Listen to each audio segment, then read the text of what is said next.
จำเอาไว้ว่าชีวิตของคนเรามันเต็มไปด้วยความทุกข์ที่มันเกิดขึ้นจากจิตจากใจที่มันเกิดขึ้นด้วยความโลภความโกรธความหลงที่เต็มไปด้วยกิเลสตัณหาสิ่งที่บรรเทาได้สิ่งที่จะล้างได้ก็คือทานศีลภาวนาสติปัญญาเท่านั้นที่จะเป็นเครื่องสะล้างจิตใจของเราให้มันขาวให้มันสะอาดล้างถ้วยล้างจานต้องได้ใสสะไหลถ้าล้างจิตล้างใจต้องใสศีลใสธรรมรับธรรมคำสอนของพระพุทธเจ้าเพิ่นสอนให้คนเกิดสติเกิดปัญญาให้พึ่งพาตนเองให้พึ่งพาศีลให้พึ่งพาธรรม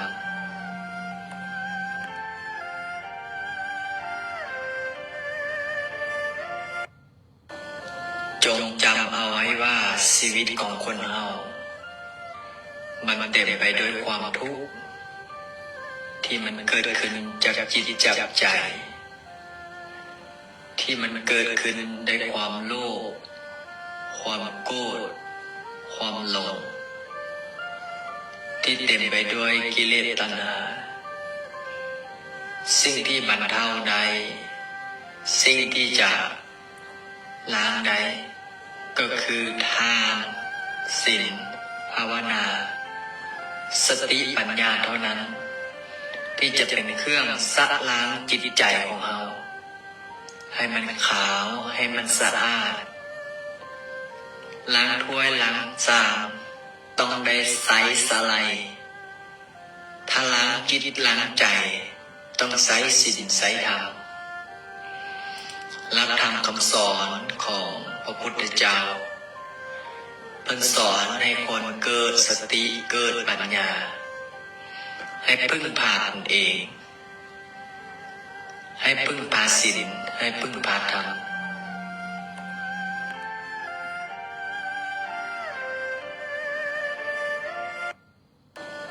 จงจำเอาไว้ว่าชีวิตของคนเรามันเต็มไปด้วยความทุกข์ที่มันเกิดขึ้นจากจิตจากใจที่มันเกิดขึ้นด้วยความโลภความโกรธความหลงที่เต็มไปด้วยกิเลสตัณหาสิ่งที่บรรเทาได้สิ่งที่จะล้างได้ก็คือทานศีลภาวนาสติปัญญาเท่านั้นที่จะเป็นเครื่องสะล้างจิตใจของเราให้มันขาวให้มันสะอาดล้างถ้วยล้างจานต้องได้ใสสะไหล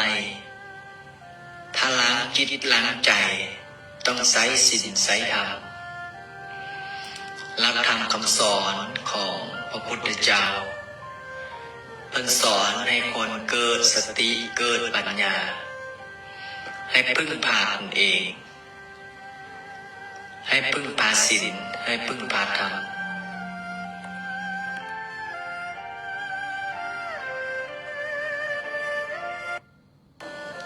จงจำเอาไว้ว่าชีวิตของคนเรามันเต็มไปด้วยความทุกข์ที่มันเกิดขึ้นจากจิตจากใจที่มันเกิดขึ้นด้วยความโลภความโกรธความหลงที่เต็มไปด้วยกิเลสตัณหาสิ่งที่บรรเทาได้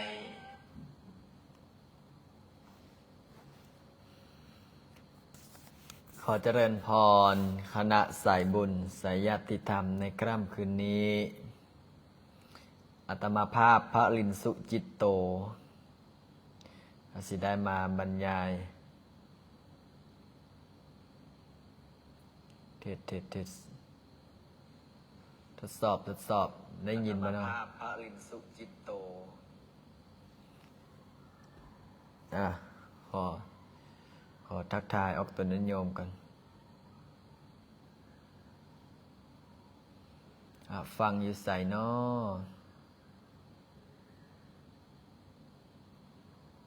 ถ้าอ่านคอมเมนต์สาธุเอาละ ขอเจริญพรแม่ออกเมยแม่ออกวันเพ็งแม่ออกตาแม่ออกดำแม่ออกเพชรแม่ออกตายุใส่นอโยมตาโยมแม่ทองสุขโยมจากเชียงรายชัดเจนแม่ออกไก่สาธุเจริญพรเนาะโยมแม่สุวมานแล้วก็โยมคำโยมแม่มผลไม้โยมแม่มผลไม้ลำปางโยมแม่แพรอย่างนั้นอ่านประทานโยมลำปางติดตามตลอดโยมแม่หนูรักโยมทองเสาโยมดาวโยมตู้วงพักดีตู้วงพักดีโยมจากบุรีรัมย์แอนนาโยมลินโยมลินดาโยมบุญให้โยมนิออนมื้อนี้มาทักทายเนาะมื้อนี้มาทักทายออกตนนิยมก็ต่อไปพระอาจารย์กสิได้ไลฟ์สดอยู่ในห้องนี้นะครับเพราะว่าไกลจะฮอดกฐินแล้วภาพได้เสียงชัดเจนแม่ใหญ่อุ่นเนาะแม่ใหญ่อุ่นแล้วก็โยมแม่โต้งโยมแม่โต้งจากบุรีรัมย์เป็นยังไงบ้างเนาะโยมแม่โต้งสบายดีโยมพ่อสมศักดิ์เป็นไงบ้างช่วงนี้โยมติ้มสรัญญากราบนมัสการเจ้าข้าสาธุโยมพรไซโยมไม่ใช่สาวรักษ์บ่นี่กราบนมัสการพระอาจารย์ลินสาธุเจริญพรโยมสันโยมกะพรบ่จากเมืองการโยมคำเพชรประเสริฐโยมน้อยโยมแม่น้อยโยมแม่ขันกาบโยมบุญเทียมโยมณกวีโยมรุ่งเรืองพอออกองค์อาจพอออกองค์อาจได้นี่ซื่อแล้วพอออกองค์อาจไสยแสนสาธุโยมสุภพรแก้วศรีลาโยมไม่ใช่แก้วโยมวรัญญาไม่ใช่วรัญญาโอ้ยังไงเนาะผู้พันมหาโชคผู้พันมหาโชคเป็นยังไงบ้างเนาะสบายดีโยมทองดำสุขกายสบายใจโยมแม่พาจากโคราชสาธุเจริญพรโยมแม่พาจากโคราชโยมนายกุ้งโยมทองศรีโยมแม่ติดตามตลอดเจ้าค่ะโยมแม่หนูรักนู่นอยู่ละนองคนนะอยู่ไกลเนาะสาธุเจริญพรได้ทักทายกันก่อนโยมฟังอยู่นครปฐมโยมไม่ใช่ประกอบโยมดงบี้โยมสมศักดิ์ดอกแก้วไกลเนาะอันนี้แล้วก็โยมอย่างอันนี้อ่านบทท่านสบายดีพอออกแสงสุภาสวรรณเขตพอออกแสงเนาะพ่อใหญ่แสงพ่อใหญ่แฮปปี้อยู่จังหวัดนนท์อยู่พระประแดงโยมสอนแก้วโยมน้อยแล้วก็โยมแม่พี่กำลังทักทายกันเข้ามาเรื่อยๆก่อนเนาะมื้อนี้พระอาจารย์ก็มาไลฟ์สดอยู่ตรงที่นี่กุฏิใหม่ศาลาใหม่นี่สาธุจากเชียงใหม่เชียงรายจากสันกำแพงสาธุชีวิตนี้ต้องสู้คอมเมนต์มาแล้วโยมบัวทองศรีหราชโยมเพลินอยากไปหาพระอาจารย์มีรถสายไหนไปบ้างคะมีรถสายไหนเดี๋ยวถ้ามีโอกาสเนาะเดี๋ยวพระอาจารย์จะแนะนำมันจะมีรถสายจากกรุงเทพบขสหมอชิด จากหมอชิดมาลงหนองคายหนองคายก็ต่อรถมาเรื่อยๆนะหรือว่าถ้าจะมาก็โยมพ่อโยมแม่โยมพี่ท่านไหนอยากจะมาก็ขึ้นเครื่องก็ได้ขึ้นเครื่องนี่สะดวกขึ้นเครื่องนี่ง่ายดีเนาะขอเพียงแค่มีตังค์และสบายสาธุติดตามตลอดเจ้าค่ะสาธุขอบคุณครับโยมบอยโยมบอลโยมเจมสาธุโยมสมชายโยมสมชายไม่ออกปัดไม่ออกปัดพอออกปัดไม่ใหญ่หอบไม่ใหญ่หอบอายุเท่าใดแล้วเนี่ยโยมพิทักษ์โยมพิทักษ์ก็ตอนนี้ก็กำลังแต่งภาพให้พระอาจารย์สาธุร้านกล้องถ่ายรูปอยู่แต่งป้ายทำป้ายโฆษณาป้ายไวนิวอยู่บ้านผือเนาะจากแพร่โยมเสาวรักษ์จากแพร่ก้นเหนือกระเจ้าเนาะโยมบัวทองโยมน้อยโยมนัตตี้โยมนี่ไม่ใหญ่นิสาภาสาธุจากเพชรบูรณ์สาธุเจริญพรแล้วเนาะทักทายกันก่อนเด้อออกตัวโยมเด้อเดี๋ยวทักทายสักเล็กสักน้อยศาลาใหม่สวยมากสาธุศาลาใหม่สวยงามได้โยมหนิงโยมดาวันโยมดาวันโยมกรสาธุโยมอุไรสาธุเจริญพรเด้อทักทายกันก่อนเนาะโยมอุไรโยมใช้ดาว โยมไข่โยมแม่ชีรัตดานี่โอ้แม่ชีรัตดานี่ติดตามพระอาจารย์นานเนาะสาธุโยมชามนตรีโยมกนกวันโยมแม่อุ่นทักทายกันก่อนทักทายกันเข้ามาก่อนเด้อโยมขันทลีโยมแม่ชิ่งมาเนาะแม่ชิ่งแม่บัวขาวแม่ละอแม่สุติดตามตลอดสาธุขอบใจเด้อบุญทันโยมบุญทันโยมบุญล้อมโยมกันนักวันโยมหลายๆคนหลายๆท่านไหนทักทายกันเข้ามาก่อนสาธุโอ้ทักทายกันเข้ามาจนอ่านคอมเมนต์บ่ทันนั่นบัดนี้ทักทายคณะสายบุญสายยัตติธรรมมาทักทายกันเข้ามากันเด้อว่าอยู่ใสนี่อยู่ไกลอยู่เหนืออยู่ใต้อยู่ลาวอยู่ต่างประเทศอยู่อเมริกาโยมแม่วันโยมแม่แมวโยมแม่โมนี่ก็ทักทายกันก่อนพระอาจารย์ได้ทักทายกันก่อนเด้อเจริญพรเด้อออกตนโยมเด้อโอ้ทักทายกันเข้ามาปุ๊บปั๊บนี่ออกตนโยมอันนี้ผู้ใดอันนี้เจ้าคนเหนือโยมสายดาวโยมทักทายกันก่อนโอ้ทักทายกันเข้ามาบ่ทันหลายเดี๋ยวพระอาจารย์เบื้องก่อนว่าตอนนี้คณะสายบุญสายยัตติธรรมได้ทายแชร์ผู้ใดแชร์ได้ก็แชร์เด้อผู้ใดแชร์บ่ได้ก็บ่เป็นหยังเนาะจาก USA ไม่ใช่เจ้า USA เด้เจ้าอยู่พุ่นมันไกลเด้อันนี้เป็นอย่างละอันนี้คณะสายบุญสายยัตติธรรมคนใจบุญคณะสายบุญฟังอยู่ใส่ฝากคอมเมนต์เด้อโยมพ่อโยมแม่เด้อตอนนี้ก็ทักทายกันทักทายกันเกินเข้ามาก่อนว่าคณะสายบุญเฮาฟังอยู่ใส่คอมเมนต์ก่อนเนาะสา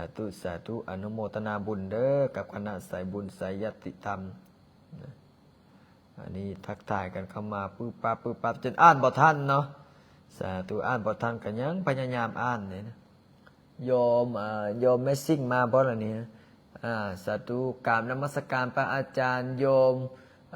ยมกวินจากสกลนครสาธุโยมชิมจากเพชรบุรีโยมแม่หังเป็นจังไดเนาะสุขภาพแข็งแรงดีบ่ช่วงนี้สาธุเจริญพรเด้อคณะสายบุญก็ทักทายกันเข้ามาเรื่อย สาธุโอ้หาอ่านบางคอมเมนต์สายบุญก่อนว่าโยมพ่อโยมแม่โยมพี่ฟังอยู่ไสอยู่ใส่เนาะโยมแม่สมพรมาบ่เนาะแม่สายลมแม่สายลมติดตามพระอาจารย์อยู่กำลังรับชมอยู่ฮ่องกงโยมรถสุดโอ้คือเจ้าอยู่ไกลแท้ละบัดนี้อยู่ฮ่องกงเนาะโยมแม่สิรินี่แม่ใหญ่สิริตัวนี้นะโยมแม่สิริเนาะแม่สิริจากอเมริกาแม่สิริก็รับเป็นเจ้าภาพกฐินช่วยพระอาจารย์ลืมถามว่าเท่าไหร่แล้วเนาะเดี๋ยวจะถาม เดี๋ยวจะถามแม่สิริก็ว่าจะรับเป็นเจ้าภาพกฐินช่วยสร้างพระเจ้าใหญ่องค์ดำแต่ตอนนี้ก็วางแผนก่อนยังไม่ได้วางแผนว่าตอนนี้มีแค่แบบมีแค่แบบแผนว่าจะสร้างแต่ยังต้องคุยกันหลายๆเรื่องก่อนกว่าจะได้เนาะขอบคุณญาติโยมที่แชร์นะโยมฟังจากซัมใต้บุญเมืองบุญใต้เนาะโยมกิ่งการโยมกิ่งวันโยมแม่ปุ้มมาบ่เนาะนี่สาธุโยมจากเชียงรายก็เจ้าเชียงรายเนอะสาธุทักทายกันก่อนเดี๋ยวท่าเข้ามาสาธุพอดีว่าบ่ได้ทักทายออกตนญาติโยมโดนละเนาะบ่ได้เห็นหน้าบ่ได้เห็นตาญาติโยมกระโดนละว่าสิผู้ใดสิเปลี่ยนไปผู้ใดสิเปลี่ยนจิตเปลี่ยนใจผู้ใดสิไปจังใดเนาะมื้อนี้มาไม่อาจารย์มาไม่คนเก่ามาบ่ได้สาธุมานะคนเก่ามาบ่ได้คนใหม่มาแทนสาธุเอาเจริญพรเด้อโยมคำโยมโสภาโยมยุพินสาธุเอาละเพื่อให้เป็นการเสียเวลาเนาะโยมพ่อแม่พี่เนาะผู้ใดอันนี้ฮะแม่อย่างอันนี้แม่ดำบ่แม่ดำเนาะสาธุแล้วกับภาษาอังกฤษนี่ก็ค่อยกับยักย่อมได้โยมพลอยโยมแตนโยมสาวคำสาธุโยมกลมทักทายกันก่อนอันนี้จาก USA สาธุโยมจากสิงห์บุรีโยมบุญนำจากสิงห์บุรีโยมฟ้าที่โยมฟ้ามีตา ศาลาใหม่ของพระอาจารย์สวยมากขอบคุณครับสาธุโยมผู้เวียงโยมผู้เวียงและก็โยมบุญรอดโยมสั้นดีศิลาวันโยมแม่วันโยมแม่วันสาธุแม่วันก็เข้ามาเนาะสาธุแม่วันก็ฮับเป็นเจ้าภาพกฐินช่วยพระอาจารย์กล่องนึงเนาะกล่องนึง10 ล้านกีบสาธุอนุโมทนาบุญเด้อขอให้แม่ใหญ่มีสุขภาพแข็งแรงโชคดีร่ำรวยเด้อสาธุเดี๋ยวค่อยว่ากันที่หลังเรื่องกฐินแต่มื้อนี้ขอเว้าทักทายออกตนญาติโยมก่อนเพราะว่าหยังโอ้ดนแล้วบ่ได้อ่านชื่อบ่ได้อ่านเสียงออกตนญาติโยมเนาะโยมแก้วมณีโยมชนิสาดอกโยมชนิสาโยมบอยสาธุครับสาธุเจริญพรโยมแสงโยมแสงจากอ่างทองโยมพี่เอได้ฟังไหมเนาะเนี่ยสาธุโยมตายโยมใต้โยมเต้ยแม่สุวมานแชร์ให้แล้วสาธุอนุโมทนาบุญกับการกดไลค์กดแชร์โยมจรโยมเจนแล้วก็จำปีสาธุอันนี้ผู้ใดอันนี้ไม่ใช่เวียงบ่เนี่ยค่อยอ่านหนังสือภาษาอังกฤษไม่ใช่เวียงบ่อันนี้เวียงสวรรค์โยมแฟนธิดา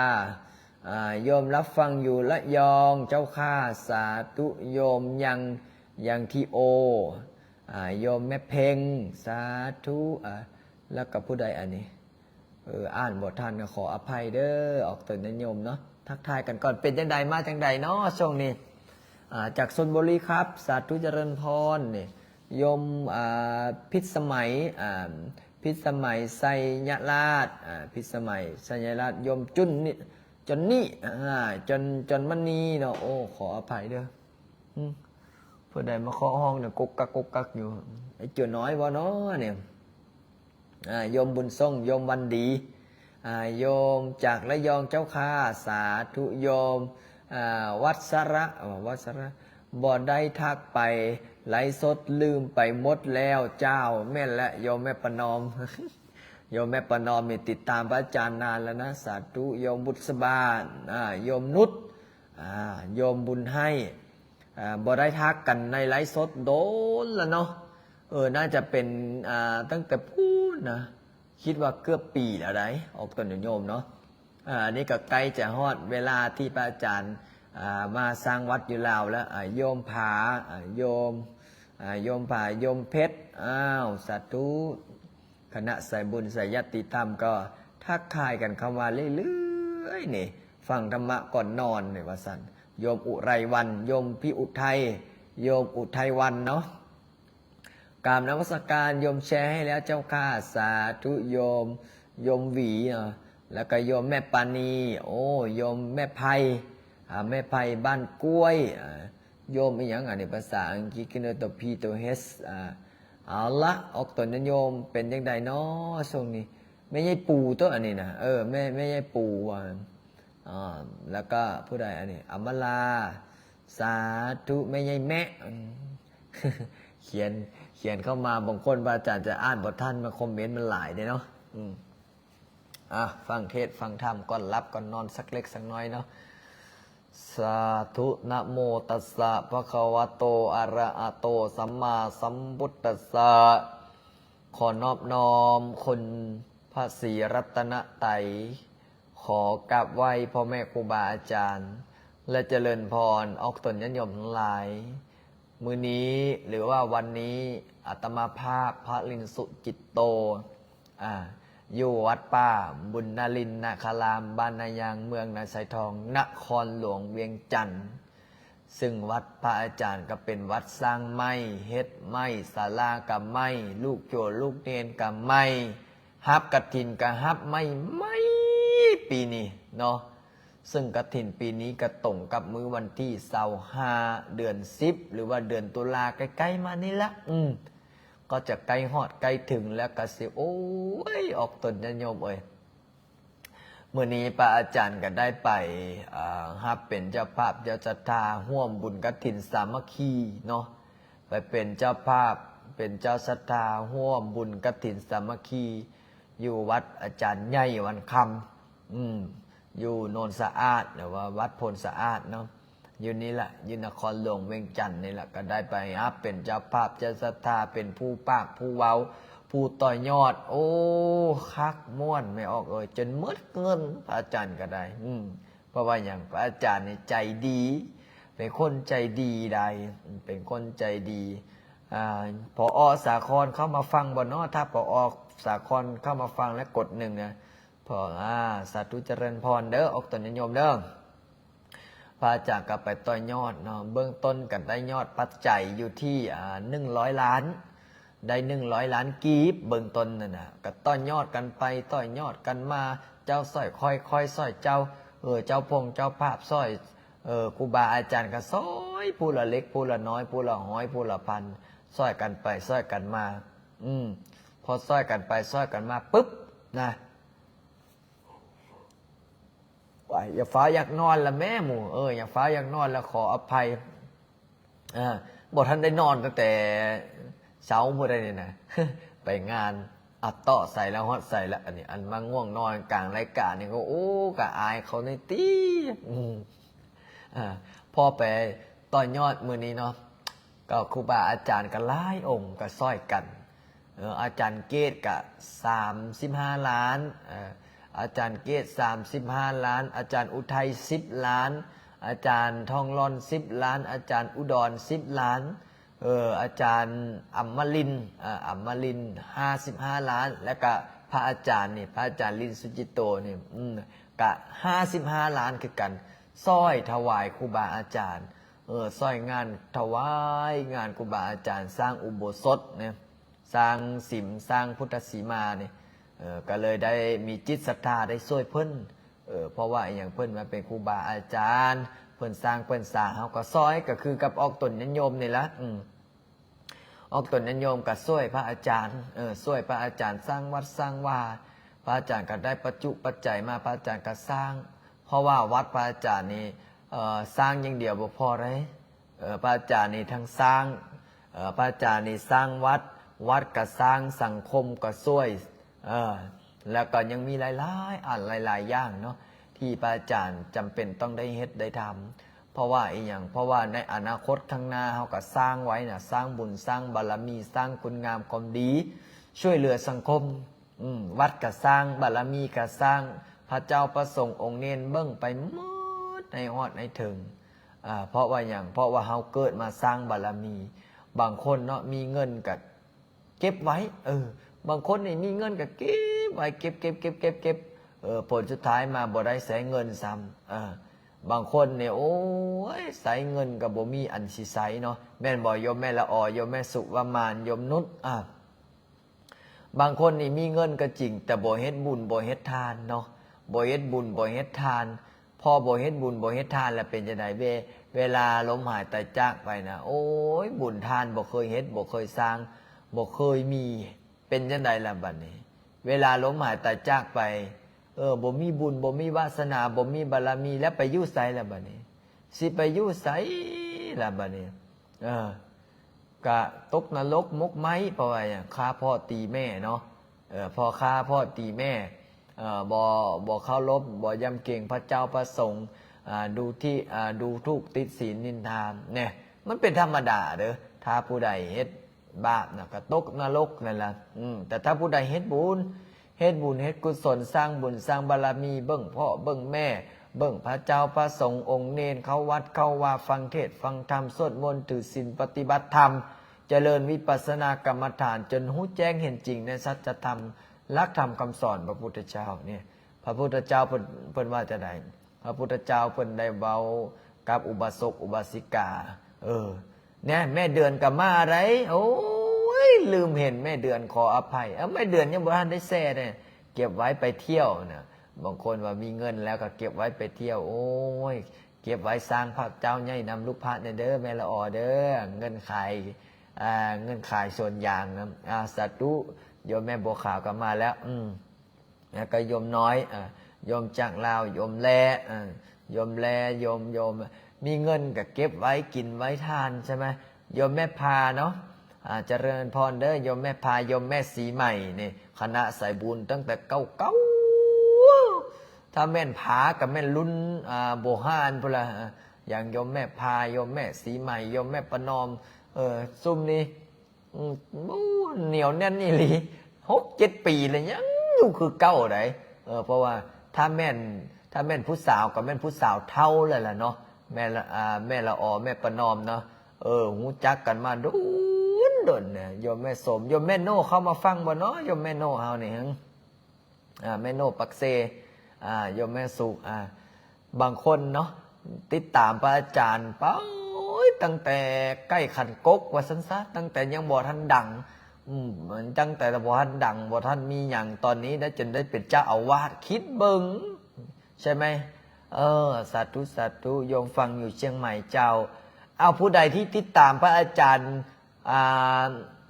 ตั้งแต่จักปีเดี๋ยวฝากคอมเมนต์บอกในเด้อว่าปีใดเนาะอย่างแม่ประนอมในป้าโตตั้งแต่พระอาจารย์ยังน้อยจนใหญ่แล้วแต่นี่นะจนใหญ่แล้วแม่ชีธิดาเข้ามาฟังไหมเนาะแม่ชีธิดาสาธุขอให้บุญบารมีคุ้มครองโชคดีร่ำรวยนะหลายคนหลายท่านที่ติดตามพระอาจารย์ตั้งแต่ตั้งแต่เปิดเฟซไม่ตั้งแต่คนเบิ้ง2 คนแต่ก้อนเนาะคนเบิ้ง2 คนพระอาจารย์ก็บอกกล้าไหลไหน เพราะว่าอย่างพระอาจารย์เว้าบ่เป็นแต่ก้อนแต่ก้อนกับพระอาจารย์ก็ไลฟ์สดสวดมนต์ภาวนานี่แหละกับคนเบิ้งคน1 2 คนเมื่อใดฮอด10 คนนี่โอ้ยดีใจว่าซัด10 คน20 คนหรือ100 200เพิ่นดีใจแล้วว่าคนเบิ้งเพิ่นหลายนะแต่ก็ทุกมื้อนี้ก็ธรรมดาทุกคนแต่ความปรารถนาที่ยิ่งใหญ่ในชีวิตของพระอาจารย์นี่ความปรารถนาของพระอาจารย์ในชีวิตพระอาจารย์อยากจะสร้างพระเจ้าใหญ่สูงเท่าใดยิ่งดีแต่ก็ตะเบิ่งตามความเป็นจริงเนาะป้าจันท่าบอกว่าติดตามตั้งแต่ปี2024 คือจุดประสงค์คนเฮาเกิดมาเนี่ยเกิดมาแล้วต้องได้สร้างคุณงามความดี สร้างสิ่งที่แบบมหัศจรรย์สร้างสิ่งที่คนธรรมดาสร้างบ่ได้อย่างพระอาจารย์สิสร้างพระเจ้าใหญ่นี่เนาะเบื้องต้นเบาไ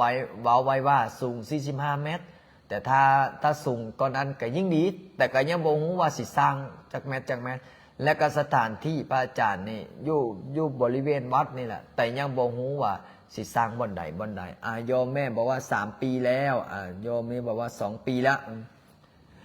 สาเหตุที่พระอาจารย์จะสร้างพระเจ้าใหญ่ก็คือเอาไว้เป็นมูลมรดกตกทอดทางพระพุทธศาสนาเป็นมรดกตกทอดทางพระพุทธศาสนาพระอาจารย์เคยสร้างอยู่สูงประมาณ10 เมตรเนาะ10 กว่าเมตรนี่สร้างอยู่เมืองคำเกิดแขวงบริกรรมไสยขอไปสันน้ำก่อน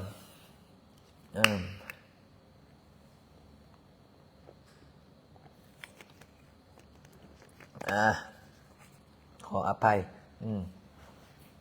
สันน้ำเว้าแล้วฮอดใส่แล้วบัดนี้เฮ้เว้าเรื่องการสร้างพระสร้างเจ้าติดตามตั้งแต่ปี2014เป็นต้นมาโยมแม่ติดตามลูกพระอยู่บางพีนะคะแม่นแล้วตั้งแต่ดนแล้วแม่ใหญ่เอ้ยโยม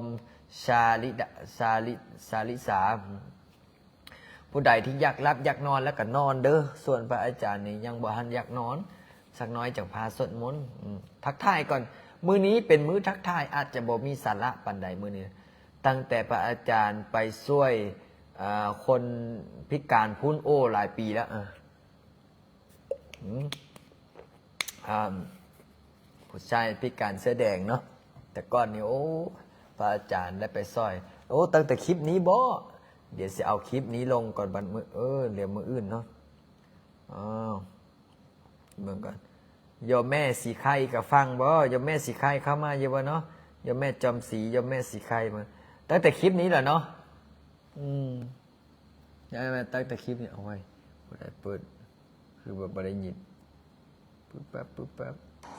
ยอมตั้งแต่คลิปนี้แหละเนาะเดี๋ยวมื้ออื่นสิเอาลงมาก่อนข้าน้อยติดตามได้2 ปีแล้วโอ้สาธุมื้อนี้สิเอาคลิปนี้ลงก่อนโตมาดูคนเบิ่งคนส้มแต่ละคลิปของพระอาจารย์นะเป็นแสนเป็นล้านสมพรเนาะสมพรนั่นแหละออกตนนิยมไว้เมืองก่อนพระอาจารย์ทักทายเมืองก่อนนี่หลายคนอันนี้แม่อีกอย่างโอ้เนี่ยคณะสายบุญพระอาจารย์ฟังนี่ยังบ่นอนเช้ารอสวดมนต์2 ปีแล้วเนี่ยพี่อ้อมก็เข้ามาฟังนะพี่อ้อมก็ร่วมพระอาจารย์สร้างพระเจ้าใหญ่โจนสำเร็จนะแต่ก่อนนู้นพี่อ้อมก็รู้จักพระอาจารย์ก็น่าจะรวมๆก็น่าจะตั้งแต่นู้นนะตั้งแต่ไปเรียนอยู่ประเทศไทยเนาะโยมแม่ติดตาม3 ปีแล้วสาธุเจริญพรเด้อเบิ่งก่อนว่าเจ้าภาพกระทอกกฐินนี่จักเป็นยังไงแล้วบัดนี้กฐินก็บอกกล้าบอกไผ่หลายไม่ออกไม่ออกก็จนหาเงินนำบ่ทันคือพระอาจารย์เนี่ยแหละถ้ามุดดินนีแล้วก็มุดดินนีแหละเพราะอย่างไงจ่ายค่าน้ำค่าไฟค่าห้องเฮียนอุ้ยสารพัดเนาะโยมแม่โมก็ติดตามมานานแล้วได้เบิ่งก่อนอ่านเบิ่งเจ้าภาพสักเล็กสักน้อยกับพระอาจารย์กระโจนบอกกล้าเว้าออกตนนิยมเพราะว่าอันนี้แหละผู้ใดกับผู้กฐินผู้ใดกับผู้กฐินวัดนั่นกับกฐินวัดนี้กับกฐินวัดนั่นกับป้าวัดนี้กับฉลองอุโบสถสมโภชพระรอบพระโจนบุญเต็มบุญอันนี้แหละอันเมืองบุญนะเมืองคนมีบุญนะสร้างบุญสร้างกุศลเนาะก็คือว่านั่นแหละออกตนนิยมเฮาเฮ็ดเฮาทำกับค่อยเฮ็ดค่อยเป็นค่อยไปถ้าแบบอันนั้นเฮาก็เบิ่งเอาเนาะออกตนนิยมเนาะเดี๋ยวแม่บอกว่า3 ปีแล้วใส่เลยคนติดตามมานานแล้วเบิ่งก่อนอันนี้ผู้ใดแดละบัดนี้พระอาจารย์ก็ขอทักทายเบิ่งก่อนอันนี้จักคนแล้วตอนนี้นะโยมอีหยังอันนี้โอ้บางคนก็ยกเลิกได้เพราะว่าอีหยังเพราะว่าเพิ่นบ่มีเงินพระอาจารย์บ่เป็นหยังบ่มีเงินเฮาก็มีพาเด้เฮามี10,000 20,000เฮาก็มากินมาทานได้เด้นี่อันนี้เจ้าภาพกฐินนี่นะ เจ้าภาพกฐินเจ้าภาพศรัทธานี่เนาะก็มีโยมโยมหลายคนอยู่ในนั้นบางคนก็ยังบ่ทันกล้ากล้าเว้าบอกโอ้อาจารย์ข้าน้อยนี่เท่านั้นตอนนี้เจ้าภาพนี่ก็ลูกพระสร้างอะไรก็สำเร็จโอ้สาธุเนี่ยโยมแม่น้อยอยู่หนองคายก็ฮับเป็นเจ้าภาพหลายคนอยู่ฮับเป็นเจ้าภาพโยมเบื้องต้นนี่โยมเม็ดคำหรือว่าโยมไม่ใช่เวิร์นกับไม่ใช่เม็ดคำบางคนว่าพักผ่อนกันเด้ออาจารย์สาธุเอานอนรับฝันดีเด้อพ่อใหญ่เด้อไม่ใช่เวิร์นไม่ใช่ปุ่นไม่ใช่หมีไม่ใช่สมบุญไม่ใช่บุญมีแม่เมตตาแม่เดือนแม่ตำแหน่งแม่สิริพี่หรือไทยแม่มณีวันแล้วก็โยมพี่พรดวงดาวโยมแม่จอมศรีพ่อใหญ่บุญเพ่งแล้วก็โยมบัวจีนโยมแม่คำพรหมจันทร์แล้วก็โยมแม่ศรีสุพรรณโยมแม่จันทร์ส่วนโยมแม่จันทร์ส่วนแล้วก็โยมอย่างแก้วปิลาโยมแม่แอโยมส่วนสิงห์โยมส่วนสิงห์สวัสดิ์ในสร้างเขาแล้วก็แม่สีไข่พงศรีสัตทนาคเนาะพร้อมด้วยครอบครัวแล้วก็โยมแม่นางแม่ใหญ่นางจันทวงศ์พร้อมด้วยครอบครัวแล้วก็โยมสุขโยมทองสุขแม่ดวงตาสิริสุขเนี่ยแล้วก็โยมอย่างโยมคำไพไสยธรรมแล้วก็โยมแม่โบคำโยมแม่โบห้องโยมแม่แก้วดวงใจแล้วก็ค่อยเป็นค่อยไปค่อยหาเนาะเอาแม่แก้วดวงใจนำก่อนโยมแม่แก้วดวงใจได้แม่แก้วดวงใจแก้วโยมแม่แก้วดวงใจวงโพสีนี่เจ้าภาพพระได้วงโพสีสาธุเขียนไว้ก่อนเอาตนนั้นโยมก็ทักทายกันเข้ามาบอกว่าโอ้อาจารย์ด็อกเตอร์อันนี้พร้อมได้ด็อกเตอร์อย่างนั้นเลยนะด็อกเตอร์อยู่เชียงขวางเนาะด็อกเตอร์เกตทพรได้อย่าไปลืมเขาได้พ่อใหญ่ด็อกเตอร์เกตพรได้นี่สาธุก่อนด็อกเตอร์นี่มีฮอตด็อกเตอร์คนใดมาเป็นเจ้าภาพนะ10 ล้านนะสาธุนี่เห็นบ่ด็อกเตอร์กับมาฮับช่วยพระอาจารย์เอาด็อกเตอร์เขียนไว้ก่อนเกตอยู่เชียงขวางด็อกเตอร์ลิสานาถาวงศ์กับนี่เสาได้เสาพระเสาพระเขียนไว้ก่อนเสาพระ10 ล้านนี่นะอกตนนันโยมก็ทักทายกันเอาละเพื่อไปเป็นการเสียเวลาสวดมนต์ดีกว่าเนาะมื้อนี้พอหอมปากหอมคอมื้ออื่นจะมาเอาเรื่องกฐินมื้อนี้พอเอาซ้ำนี้เอาทักทายสวดมนต์กันสักเล็กสักน้อยเนาะเพราะว่าพระอาจารย์ก็เริ่มอยากนอนแล้วไม่ออกช่วงนี้กับงานกฐินคือว่านั่นแหละขึ้นเทือนนี้ไปชู่เงินนั่นขึ้นวัดนี้ไปลงวัดนั้นเปื้อยคักมื้ออื่นนี่ก็ยังไปเป็นเจ้าภาพกฐินน้ำเขาได้ตอนเช้าแต่ตอนเที่ยงนี่อยู่ตอนเที่ยงตอนบ่ายเนาะเอาละสวดมนต์นำกันเนาะพอใหญ่ไม่ใหญ่เนาะอะระหังสัมมาสัมพุทโธภะคะวาพุทธังภะคะวันตังอภิวาเทมิสวากขาโตภะคะวะตาธัมโมธัมมังนามัสสามิสุปฏิปันโนภะคะวะโตสาวกสังโฆสังฆังนามามิ นะโมตัสสะภะคะวะโตอะระหะโตสัมมาสัมพุทธัสสะนะโมตัสสะภะคะวะโตอะระหะโตสัมมาสัมพุทธัสสะนะโมตัสสะภะคะวะโตอะระหะโตสัมมาสัมพุทธัสสะพุทธังสรณังกัจฉามิธัมมังสรณังกัจฉามิสังฆังสรณังกัจฉามิตุติยัมปิพุทธังสรณังคัจฉามิตุติยัมปิสังฆังสรณังกัจฉามิตติยัมปิพุทธังสรณังคัจฉามิตติยัมปิธัมมังสรณังคัจฉามิตติยัมปิสังฆังสรณังคัจฉา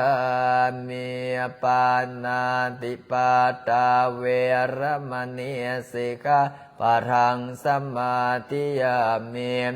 อาทินาตนาเวรมณีสิกขาปะทังสมาธิยามิคาเมสุมิสาจาราเวรมณีสิกขาปะทังสมาธิยามิโมสาวาตาเวรมณีสิกขาปะทังสมาธิยามิโสราเมลยมัสสปามาตตานาเวรมณีสิกขาปะทังสมาธิยามิอิติปิโสภะคะวะอะระหังสัมมาสัมพุทโธเว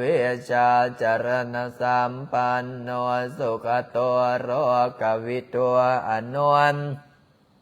ตโรบุริสานามาสาลติสานาเทวมโนสานาพุนโธภะคะวะติสวาคาโตภะคะวะตาธัมโมสัมเตติโกอาการิโกเอหิปัสสิโกโอปัญญิโกปัจจาตังเวเทตาโพวินโยเฮติโสปฏิปันโนภะคะวะโตสาวกสังโฆอุชุปฏิปันโนภะคะวะโตสาวกสังโฆญาญาปฏิปันโนภะคะวะโตสาวกสังโฆสามีจิปฏิปันโนภะคะวะโตสาวกสังโฆยติดัมจันดาริปุริสยุกานิอันดาปุริสัมบุคาราเอสัพพะคะวะโตสาวกสังโฆอาหุนายโยปาหุนายโยทางกินายโยอัญชริกรณิโยอนุตตรังปุญญาเกมตังโรกัสสติสัมปจิสามินาสังสีโมพมมาจมาเทวาสเปยคาปรายันติพมมาจมาเทวาปิลาปาภวันโตเมมาปุญโยมาราโปภวันโตเมมิเตพาโหติโพตามะอุณโมปตายาวิรัตโยวิรโคนายังเฮราหิงสาวิราดาเสวิรัตสาวิราอิติโยพุราสามานิมามาพุราสาสวโหมสัมปติจามีเป่งเป่งบาบาเลือเลือสัมปจิสามีนาสังสีโมพมมาจมาเทวาสเปยคาปรายันติพมมาจมาเทวาเบียสาภาภวันตุเมมะปุญโยมะระโพภวันตุเมมิเตปะโอติโพธามะอุณโมพุทธายามเวลาตายโยเวลาโคนายังเวลาหิงสาเวลาตัสเสเวลาตัสสาเวลาอิติโยพุราสามานิมามาพุทธัสสะสวโหมสัมปติสามีเป่งเป่งบาบาเลือเลือสัมปจิสามีนาสันสีโมพมมาจมาเรวาสเปยคาปรายัมติพมมาจมาเทวาอาบิลามบาภวันตุเมมาปุญโยมาราโพภวันตุเมมิเตบาโอติโพนามะอุณโมพุทธายามเวลาดาโยเวลาโคนายังเวลาหิงสาวิราดาเสวิราดาสาวิราอิติโย ปรัสสามานิมาปรัสสะสวะหอมสัมปติชามีเป่งเป่งบาปาอาลึเลมสาธุสาธุพระพุทธพระธรรมพระสงฆ์พ่อแม่ครูบาอาจารย์หลวงพ่อปานหลวงพ่อฤาษีลิงดำกูพึ่งบาปฏิเจกพุทธเจ้าเจ้าของพระกระถางเงินล้านจงมาเปิดโชคเปิดราภเปิดวาสนาเปิดบารมีเปิดดวงสตาเศรษฐีเปิดดวงการเงินการงานให้ออกตนยันโยมโชคดีร่ำรวยทุกคนทุกท่านด้วยเถิดอ้าวสาธุสาธุเด้ออนุโมทนาบุญเด้อกับโยมพ่อโยมแม่โยมพี่ทุกคนทุกท่านเด้อโยมแม่ดาลิวันก็เข้ามาเบิ้งมาส้มได้ขอให้โยมแม่ดาลิวันธุรกิจการเงินการงานเฮงๆรวยๆปังๆเด้อสาธุสาธุสาธุอนุโมทนาบุญเด้อขอให้มีความสุขความเจริญเนาะสาธุสาธุเอาละเมื่อนี้ป้าอาจารย์ขอปิดไหลเท่านี้ก่อนเด้อขอยอยากนอนเฮงแล้วไม่ออกอยากนอนแล้วเนาะมันดึกแล้วเพราะว่าเฮ็ดงานหลายสิได้พักผ่อนละสิได้พักผ่อนนอนก่อนบัดนี้เอานอนรับฝันดีเด้อแม่ใหญ่พ่อใหญ่เด้อขอสิขอปิดไหลกับตาขอสิปิดแล้วนี่ถ้าบอกปิดไหลนี่ตาเขาสิปิดแล้วเขาสินอนฟังเดี๋ยวไม่ออกมานอนฟังเสียงโกนงอกแงกงอกแงกอยู่บ่ได้ใดเนาะนอนรับฝันดีโชคดีร่ำรวยเด้อโยมแม่โยมพ่อโยมพี่เด้อผู้ใดอยากจะอัพเป็นเจ้าภาพเสากะฮับเป็นเจ้าภาพใดเดี๋ยวบ่ทันเขาใดเสามันเนาะสาธุสาธุเอาบุญน้ำคำสู้โชคดีร่ำรวยบัดนี้ค่อยนอนก่อนเด้อฝันดีเด้อแม่ใหญ่เด้อ